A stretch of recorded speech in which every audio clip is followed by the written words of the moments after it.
Hello guys, कैसे हो। मैं सी अमिताभ मुखर्जी फिर से स्वागत करता हूं मेरे यूट्यूब चैनल गाइडेंस सिरापुर दी वर्ल्ड ऑफ कॉमर्स में। आज हम लोग बिजनेस स्टडीज का सेकंड चैप्टर स्टार्ट करने वाले हैं। बहुत खास होने वाला है क्लास। ये बहुत ज्यादा इंपॉर्टेंट क्लास है, डेली लाइफ से जुड़ा हुआ क्लास है, कंसेप्चुअल होगा। बहुत बढ़िया से कंसेप्ट को क्लियर करना है, बहुत इजी भी है और मार्क्स फेचिंग भी है। आप इससे बहुत अच्छा मार्क्स सिक्योर कर सकते हो। ठीक है, चैप्टर का नाम है चैप्टर 2। चैप्टर का नाम है फॉर्म्स ऑफ बिजनेस ऑर्गेनाइजेशन। ठीक है बच्चों, समझना चीज को। ठीक है, बहुत बढ़िया से देखो। फॉर्म्स का मतलब होता है, फॉर्म्स ऑफ बिजनेस ऑर्गेनाइजेशन का मतलब क्या है सर? इसका मतलब होता है forms means structure of a business which decides its ownership,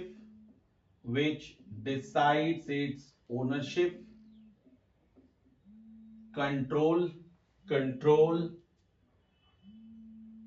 control management. एक और चीज जोड़ सकते हैं, लाइबिलिटी। एक और चीज जोड़ देते हैं, लाइबिलिटी एंड प्रॉफिट शेयरिंग। तो देख, इसका क्या मतलब हो गया? फॉर्म्स ऑफ बिजनेस ऑर्गेनाइजेशन का मतलब हो गया बिजनेस का वो ढांचा, वो स्ट्रक्चर जो डिसाइड करता है, जिसको देख के तुम ये बता सकते हो कि इस बिजनेस का ओनर कौन है, इस बिजनेस को कंट्रोल कौन कर रहा है, इस बिजनेस को मैनेज कौन कर रहा है, इस बिजनेस का जो लायबिलिटीज है उस किसके कंधे पे है, या फिर उस बिजनेस से जो आमदनी हो रहा है, जो प्रॉफिट हो रहा है, जो इनकम हो रहा है, वो किसके जेब में जा रहा है। तो इसे हम कहते हैं फॉर्म्स ऑफ बिजनेस ऑर्गेनाइजेशन। तो जितने भी एग्जिस्टिंग बिजनेस है, जितने भी हमारे कंट्री की अगर बात करें, जितने भी एग्जिस्टिंग बिजनेस है, उसके कितने फॉर्म्स होते हैं? सबसे पहला नंबर पे आता है सोल प्रोप्राइटरशिप। सोल प्रोप्राइटरशिप का मतलब होता है सिंगल ओनर। यानी उस बिजनेस का एक ही मालिक है। जो भी प्रॉफिट आ रहा है ना, जो भी बिजनेस का डिसीजन हो रहा है ना, जो भी बिजनेस का लायबिलिटी हो रहा है ना, वो एक ही आदमी का जिम्मेवारी है। इसे सोल प्रोप्राइटरशिप कहते हैं। आप अपने आसपास देखते हो, कितने राशन दुकान है, कितने फलों का दुकान है, कितनी सब्जी दुकान है। ये सारे दुकानों में एक ही मालिक अगर होता है तो वो सोल प्रोप्राइटरशिप होता है। क्लियर है? नंबर 2 में आता है जॉइंट हिंदू फैमिली बिजनेस। बच्चों, ये क्या है? जॉइंट हिंदू फैमिली बिजनेस में ऐसा है कि ये एक फैमिली बिजनेस है, यानी उस फैमिली के जितने भी मेंबर्स है बाय बर्थ उस बिजनेस के हिस्सेदार हो जाते हैं। उसके लिए अलग से एग्रीमेंट करने की जरूरत नहीं होती है। सपोज एक फैमिली है, उसमें दादाजी है, पापा जी हैं और बेटा जी है। तो ये तीनों तीनों उस बिजनेस के हिस्सेदार हो जाते हैं। इसे जॉइंट हिंदू फैमिली बिजनेस कहते हैं और ये हिंदू लॉ के अकॉर्डिंग चलता है। ठीक है, और जो सबसे एल्डर मेंबर होते हैं फैमिली के, वही इस बिजनेस को कंट्रोल करते हैं। उन्हीं पे सारा लायबिलिटीज आता है और वही सारा डिसीशंस भी लेते हैं। और उनको कर्ता बोला जाता है। क्या बोला जाता है? कर्ता।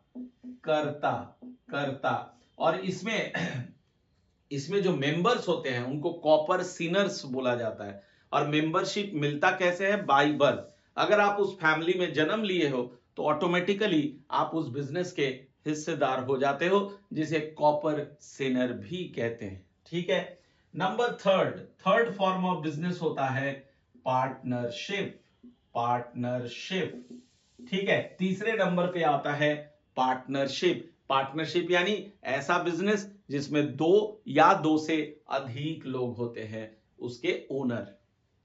ऐसा बिजनेस जिसमें दो या दो से अधिक एडल्ट पर्सन उस बिजनेस के ओनर होते हैं। एडल्ट पर्सन का मतलब कि आपका एज कम से कम 18 या उससे ज्यादा का होना चाहिए, तब आप उस बिजनेस के ओनर कहलाओगे। कम से कम दो ओनर तो होने ही चाहिए, एटलीस्ट 2 पर्सन। ठीक है, इसे पार्टनरशिप कहते हैं और इससे जो भी प्रॉफिट आएगा वो हम सारे पार्टनर्स के बीच डिस्ट्रीब्यूट कर देते हैं। नेक्स्ट आता है cooperative societies. Cooperative societies, cooperative societies का मतलब होता है एसोसिएशन ऑफ पर्संस, यानी कुछ लोग मिलकर के एक एसोसिएशन बनाते हैं अपने वेलफेयर के लिए, उसे हम कोऑपरेटिव सोसाइटीज बोलते हैं। फिर से समझाता हूं, एक एसोसिएशन ऑफ पर्सन को कोऑपरेटिव सोसाइटीज कहते हैं। कुछ लोग मिलकर के उस एक ऑर्गेनाइजेशन बनाते हैं अपने वेलफेयर के लिए, उसे हम कोऑपरेटिव सोसाइटीज कहते हैं। और सोसाइटीज रजिस्ट्रेशन एक्ट में उसको रजिस्टर भी कराना पड़ता है। डिटेल्स में पढ़ने वाले हैं इस चैप्टर में, क्लियर है। एंड नंबर 5 में आता है joint stock company. Joint stock company ऐसा कंपनी जो कि कंपनीज एक्ट 2013 या उससे पहले जो कंपनीज एक्ट था उसके अंदर इनकॉर्पोरेटेड है, रजिस्टर्ड है, तो इसको कहते हैं हम लोग जॉइंट स्टॉक कंपनी। ये प्राइवेट कंपनी भी हो सकता है, पब्लिक कंपनी भी हो सकता है, गवर्नमेंट कंपनी भी हो सकता है, वन पर्सन कंपनी भी हो सकता है। सारी चीजें हम पढ़ने वाले हैं इस चैप्टर में। तो आपने देखा बेसिकली फॉर्म्स ऑफ बिजनेस में ये 5 तरीके का फॉर्म्स है। सोल प्रोप्राइटरशिप है, जॉइंट हिंदू फैमिली बिजनेस है, पार्टनरशिप है, कोऑपरेटिव सोसाइटीज है एंड जॉइंट स्टॉक कंपनी है। तो सबसे पहले बच्चों आज हम पिक करेंगे सोल प्रोप्राइटरशिप बिजनेस के बारे में, पूरी तरह से विस्तृत रूप से हम लोग जानेंगे। बाबू बात करते हैं सोल प्रोप्राइटरशिप का। तो सोल प्रोप्राइटरशिप, ठीक है, प्रोप्राइटरशिप मतलब होता है ओनर और सोल का मतलब होता है सिंगल, यानी सिंगल ओनर को हम लोग सोल प्रोप्राइटरशिप बिजनेस कहते हैं। इसमें एक ही ओनर होता है, सारा प्रॉफिट इसी के जेब में जाता है, सारा कंट्रोल यही करता है बिजनेस को, सारा डिसीजंस भी यही लेता है, ठीक है, और बिजनेस का सारा कॉन्फिडेंशियलिटी इसी के पास रहता है। He is not obliged to publish his accounts. तो आइए सोल प्रोप्राइटरशिप क्या होता है, इसके फॉर्मल डेफिनेशन को देखते हैं। It refers to a business organization. It refers to a business organization which is controlled, managed and owned by an individual, words पे ध्यान देना। एक इंडिविजुअल इसको ओन करता है, मैनेज करता है, कंट्रोल करता है and receives the entire profit, और सारे प्रॉफिट को वही रिसीव करता है, and bears the entire risk, और पूरे सारे रिस्क को खुद ही बेयर करता है। तो इसके डेफिनेशन को अगर हम पढ़ते हैं तो क्या लिखा है मैंने, it refers to a business organization which is controlled, बाबू कंट्रोल करता है, मैनेज करता है, ओन करता है बाय एन इंडिविजुअल, इकलौता आदमी उसको मैनेज, कंट्रोल एंड ओन करता है, और उस बिजनेस से जो भी प्रॉफिट आता है, एंटायर प्रॉफिट वो खुद रिसीव करता है और सारे रिस्क को खुद ही बेयर करता है। इसे हम लोग सोल प्रोप्राइटरशिप बिजनेस कहते हैं। और सबसे ज्यादा संख्या अगर तुम देखो पूरे कंट्री की, अगर मैं बात करूं तो सोल प्रोप्राइटरशिप बिजनेस सबसे ज्यादा है, ठीक है, अली गली नुक्कड़ में सोल प्रोप्राइटरशिप बिजनेस आपको दिख जाएगा। ओके, अब बात करते हैं इसके फीचर्स का कि सोल प्रोप्राइटरशिप के क्या क्या फीचर्स है। आइए समझते हैं, बहुत ध्यान से देखना।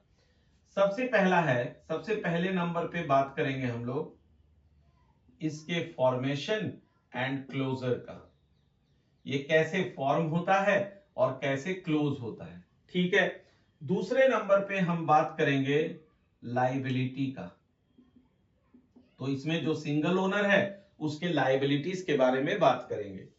तीसरे नंबर पे आता है लैक ऑफ बिजनेस कंटिन्यूटी। ये साफ बता रहा है कि इसमें बिजनेस लंबे समय तक कंटिन्यू नहीं रह सकता है। ठीक है, नंबर फोर हम कंट्रोल की बात करेंगे। नंबर 5 हम नो सेपरेट एंटिटी की बात करेंगे। नो सेपरेट एंटिटी, ये एकदम कंठस्थ कर लेना है ये सारा पॉइंट्स। और नंबर 6 में हम बात करेंगे प्रॉफिट एंड रिस्क का। तो एक एक पॉइंट को आ जाओ डिस्कस करते हैं। तो क्या क्या फीचर्स हो गया, इसके मेन पॉइंट्स क्या क्या हो गए? Formation and closure, liability, lack of business continuity, control and then no separate entity and then profit and risk. आओ समझते हैं इसको। देखो, पहला है फॉर्मेशन, फिर आता है क्लोजर। तो इसके फॉर्मेशन के लिए कोई लीगल रिक्वायरमेंट की जरूरत नहीं है, कहीं पे आपको रजिस्ट्रेशन कराने की जरूरत नहीं है। आज आप रात में ख्वाब देख रहे हो कि मुझे एक शॉप ओपन करना, आप जाकर के ओपन कर दो, अगर आपके पास जगह है जाके ओपन कर दो। बहुत रेयर केसेस में, बहुत रेयर ऐसे बिजनेसेस है जहां पे इनको लाइसेंस लेने की जरूरत होती है, जैसे केमिस्ट एंड ड्रगिस्ट वाला बिजनेस, उसमें इनको लाइसेंस लेने की जरूरत पड़ती है। बाकी किसी भी चीज में आपको लाइसेंस की जरूरत नहीं है, कोई रजिस्ट्रेशन की जरूरत नहीं है। आप सुबह उठिए, आपके पास जगह है, आप दुकान चालू कर दो, इसे कहते हैं फॉर्मेशन। दूसरा है क्लोजर, जब ओनर की मर्जी आप दुकान को बंद कर सकते हो, आप अपनी बिजनेस को बंद कर सकते हो, किसी की परमिशन लेने की आपको जरूरत नहीं पड़ती है। सेकेंडली लायबिलिटी, जितना भी लायबिलिटी है, उधार है, दायित्व है, ये सब सोल प्रोप्राइटर के कंधे में होता है। इनका जो लायबिलिटी होता है, इनको फॉर्मली हम लोग कहते हैं अनलिमिटेड लायबिलिटी। इसको बढ़िया से समझना क्या है। मान लो ये जो बिजनेस है, कोई बिजनेस है, लेटस से विराट एंटरप्राइजेस एक बिजनेस है। इनके बिजनेस में एसेट्स है 10 लाख रुपए का और लायबिलिटीज है 12 लाख रुपीस का। अब सपोज करो ये अपना बिजनेस क्लोज करना चाहते हैं, तो इनको ये लायबिलिटीज चुकाना पड़ेगा, ये उधार चुकाना पड़ेगा। पर बिजनेस के पास कितने का एसेट्स है? ओनली 10 लाख का एसेट है। तो ऐसे केस में क्या होगा, इनको अपना पर्सनल एसेट को बेच करके ये लायबिलिटीज चुकाना पड़ेगा। बिजनेस के एसेट है 10 लाख से ये चुका दिया, फिर भी 2 लाख लायबिलिटी बच गया, उसे चुकाना होगा अपने पर्सनल एसेट से, इन्हें चुकाना पड़ेगा, और इसीलिए इसको अनलिमिटेड लायबिलिटी कहते हैं। तीसरे नंबर पे आता है लैक ऑफ बिजनेस कंटिन्यूटी, यानी अगर ओनर की डेथ हो जाती है तो उस दिन से दुकान भी बंद हो जाता है। ठीक है, और अगर ओनर चाहे तो किसी को ये दुकान दे भी सकता है, तो फिर वो कंटिन्यू कर सकता। अदरवाइज आफ्टर द डेथ और insolvency of the owner the business will come to an end. तो इसीलिए कहते हैं लैक ऑफ बिजनेस कंटिन्यूटी, इसका लॉन्जिविटी जो है वो थोड़ा कम होता है। फिर आता है कंट्रोल। तो फुल जो कंट्रोल है, इस बिजनेस का जो पूरा कंट्रोल है वो प्रोप्राइटर के ऊपर है। जो सोल इंडिविजुअल है, सोल ओनर है, वही इस बिजनेस को कंट्रोल करता है। कंट्रोल करने का मतलब सारा का सारा बिजनेस डिसीजंस जो है ये ओनर खुद लेता है। समझ रहे हो? उसके बाद आता है no separate entity. No separate entity का मतलब कि जो ओनर है और जो बिजनेस है दोनों सेपरेट नहीं है। बिजनेस का जो पहचान है उसके ओनर के नाम से पहचान होता है। ठीक है, और जैसे फॉर एग्जांपल मान लो ये विराट एंटरप्राइज है और इसका सपोज करो ओनर है विराट, इसका ओनर है विराट, तो दोनों के बीच में कोई सेपरेट एंटिटी नहीं है, दोनों सेपरेट नहीं है, दोनों सेम माना जाता है। इसका मतलब कि इस बिजनेस का जो एसेट्स है दैट बिलोंग्स टू विराट, इस बिजनेस का जो लायबिलिटीज है दैट बिलोंग्स टू विराट। ऐसा नहीं है कि बिजनेस का अपना कोई सेपरेट पहचान है, जैसे ज्वाइंट स्टॉक कंपनी में होता है। ज्वाइंट स्टॉक कंपनी में क्या होता है, मेंबर्स में come and go, share holders आते जाते रहते हैं, लेकिन कंपनी एज इट इज खड़ा रहता है, उसका जो एसेट है वो कंपनी का होता है, उसका जो लायबिलिटीज है वो भी कंपनी का होता है। लेकिन सोल प्रोप्राइटरशिप में जो भी एसेट्स, जो भी लायबिलिटीज है वो सब ओनर का ही होता है, इसलिए कहते हैं no separate entity. Sole proprietorship business का कोई दूसरा एंटिटी नहीं होता है, पहचान नहीं होता है, जो पहचान ओनर का है बिजनेस का भी पहचान वही है। देन आता है profit and risk. Entire profit, जितना भी प्रॉफिट होता है टोटल, वो ओनर के जेब में जाता है, और जितना भी बिजनेस का रिस्क है वो ओनर को ही बेयर करना होता है। So entire profit and the entire risk belongs to the owner. तो मुझे उम्मीद है इसका फीचर्स आप अच्छे से समझ गए। बाबू, बात करते हैं सोल प्रोप्राइटरशिप के मेरिट्स और सोल प्रोप्राइटरशिप के लिमिटेशंस यानी डीमेरिट्स पे। काम तो बहुत आसान है, सोल प्रोप्राइटरशिप फर्म बनाना तो बहुत इजी है, लेकिन उसके मेरिट डिमेरिट्स भी बहुत सारे हैं। तो पहले मेरिट्स की बात करता हूं। मेरिट्स यानी एडवांटेजेस। पहला है क्विक डिसीजन मेकिंग। इकलौता ओनर है, ना किसी से सलाह करना है, ना परामर्श करना है, कोई भी डिसीजन लेना है तो चट मंगनी पट बिया यानी तुरंत कर लेता है। वन मैन शो है, वन मैन शो है, इसलिए क्विक डिसीजन मेकिंग इसका पहला मेरिट है।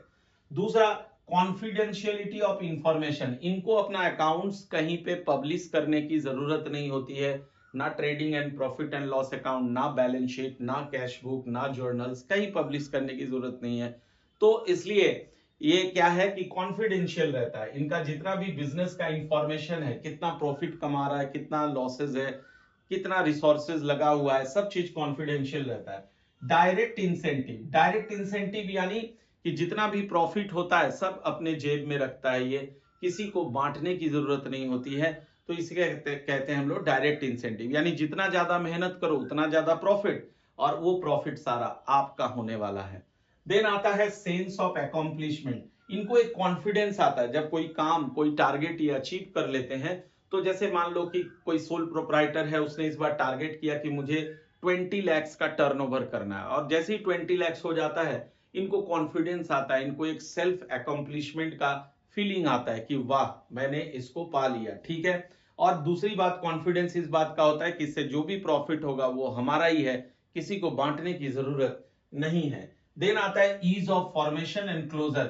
मैं इसको बहुत आसानी से without any legal procedure sole proprietorship को फॉर्म कर सकता हूं, और जब मर्जी मैं उसको क्लोज भी कर सकता हूं।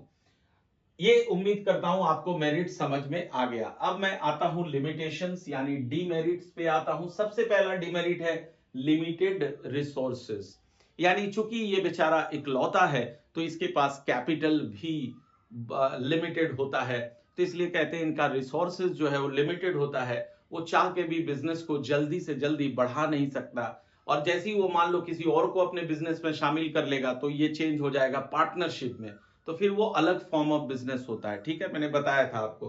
तो सोल प्रोप्राइटर के पास सबसे बड़ा डिमेरिट है कि रिसोर्सेज की कमी होती है, लिमिटेड होती है, कैपिटल लिमिटेड होता है, इसलिए ज्यादा लेबर्स भी, ज्यादा एम्प्लॉइज भी वो नहीं रख पाता है।